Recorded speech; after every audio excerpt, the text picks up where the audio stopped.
રવિવારે 26 એપ્રિલે યોજાનારી સ્થાનિક સ્વરાજ્યની સંસ્થાઓની ચૂંટણી માટે 100% મતદાન કરવા મુખ્યમંત્રી શ્રી ભૂપેન્દ્ર પટેલની મતદારોને હાર્દિક અપીલ। લોકશાહી પરંપરામાં મતદાન અધિકાર સાથે નાગરિક કર્તવ્ય પણ છે। વિકસિત ભારતથી વિકસિત ગુજરાતના નિર્માણ માટે મતદાન અવશ્ય કરીએ।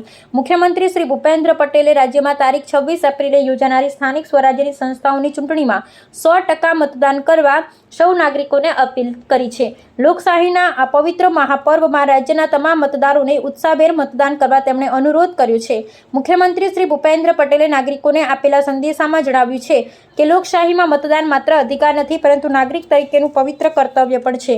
તેમણે કહ્યું કે દરેક મત રાજ્યના ગામ, તાલુકા, જિલ્લા અને શહેરોના સર્વાંગી વિકાસને વધુ વેગ આપશે। મુખ્યમંત્રી શ્રી રાજ્યના તમામ મતદારોને 26 એપ્રિલે પોતાના મતદાન મથક સુધી અવશ્ય પહોંચી મતદાન કરવા તેમજ પરિવારજનો, મિત્રો અને પડોશીઓને પણ મતદાન માટે પ્રેરિત કરવાની અપીલ કરી હતી। 100% મતદાનનો સંકલ્પ લઈ લોકશાહીના મહાપર્વને સફળ બનાવવા તેમણે સૌને આહવાન કર્યું છે। અહેવાલ માજુભાઈ બારિયા।